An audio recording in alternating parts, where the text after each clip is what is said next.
عمران خان اور بشرا be be کا نکاح غیر شرعی قرار، بانی پی ٹی آئی اور سابق خاتون اول کے خلاف عدت میں نکاح سے متعلق کیس کا فیصلہ سنا دیا گیا۔ اڈیالہ جیل میں عدت میں نکاح سے متعلق کیس سننے والے سینئر سول جج قدرت اللہ نے عمران خان اور بشرا بی بی کو 7 سال قید کی سزا سنائی۔ جج نے عمران خان اور بشرا بی بی کی موجودگی میں کیس کا فیصلہ سنایا۔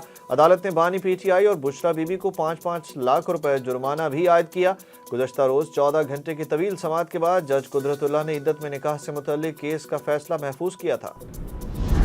نکاح کیس فیصلے پر عمران خان اور بشرا بی بی کا رد عمل بھی آ گیا۔ اڈیالہ جیل میں صحافیوں سے گفتگو میں عمران خان نے کہا کہ عدت کیس مجھے ذلیل کرنے کے لیے بنایا گیا اور اس میں پوری کوشش کی گئی ہے کہ مجھے ذلیل کیا جائے۔ میں آج بھی کہتا ہوں نہ ڈیل کی اور نہ کروں گا، مر جاؤں گا لیکن کبھی ڈیل نہیں کروں گا۔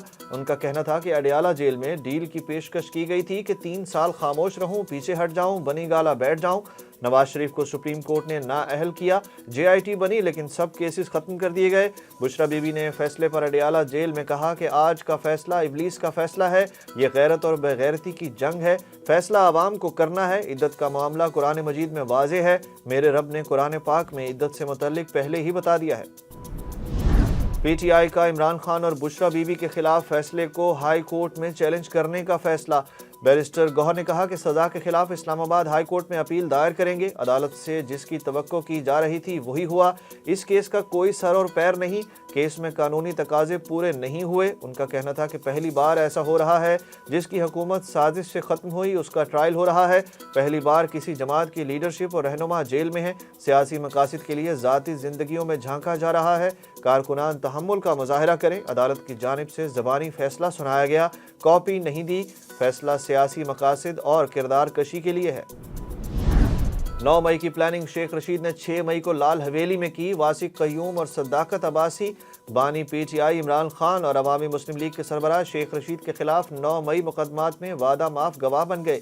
ذرائع کا بتانا ہے کہ سابق اسپیکر پنجاب اسمبلی واسق قیوم، سابق ممبر قومی اسمبلی صداقت عباسی اور عمر تنویر بٹ نے عدالت میں 154 کا بیان ریکارڈ کرا دیا۔ قومی اسمبلی کے حلقہ این 53 میں پی ٹی آئی کے حمایت یافتہ امیدوار اجمل صابر بھی شیخ رشید کے خلاف وعدہ معاف گواہ بن گئے۔ اپنے بیان میں کہا کہ 9 مئی واقعات کی پلاننگ شیخ رشید، راجہ بشارت، راشد شفیق، اعجاز خان، راشد حفیظ اور عمران خان کی ایما پر کی گئی۔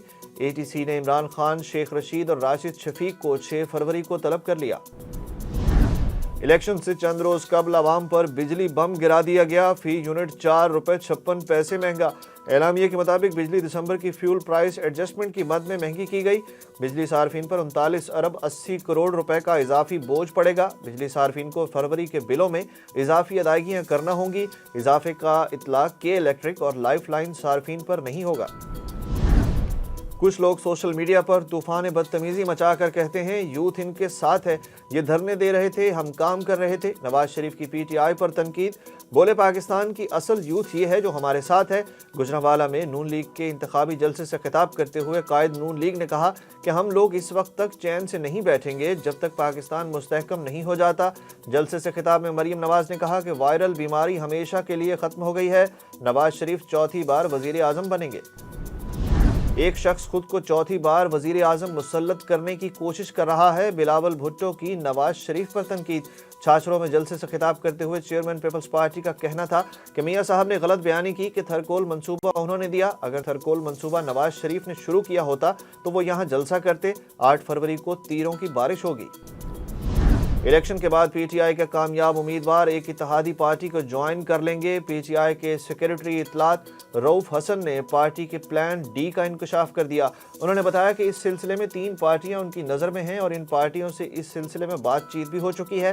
صحافیوں سے بات چیت کرتے ہوئے ان کا کہنا تھا کہ کئی ممالک کے سفارت خانوں نے یقین دلایا ہے کہ ملک میں الیکشن فری اینڈ فیئر ہوں گے۔ انہوں نے تحریک انصاف کے ملتوی شدہ انٹرا پارٹی انتخابات جلد کرانے کا اعلان بھی کر دیا۔ محکمہ داخلہ پنجاب نے سانحہ 9 مئی کو ریاست کے خلاف جنگ قرار دے دیا۔ محکمہ داخلہ پنجاب نے سانحہ 9 مئی کی مفصل رپورٹ حکومت پنجاب کو جمع کرا دی۔ قائمہ کمیٹی برائے لا اینڈ آرڈر نے سانحہ 9 مئی کی رپورٹ کی توثیق کر دی۔ رپورٹ کو قوانین کے مطابق اب سرکاری دستاویزات کا باقاعدہ حصہ بنا دیا گیا ہے۔ رپورٹ کے مطابق حماد اظہر، ڈاکٹر یاسمین راشد، اعجاز چودھری، غلام محی الدین، علی عباس، اندلیب عباس، میاں محمود الرشید، عمر سرفراز چیمہ، مراد راس، منصب ایبان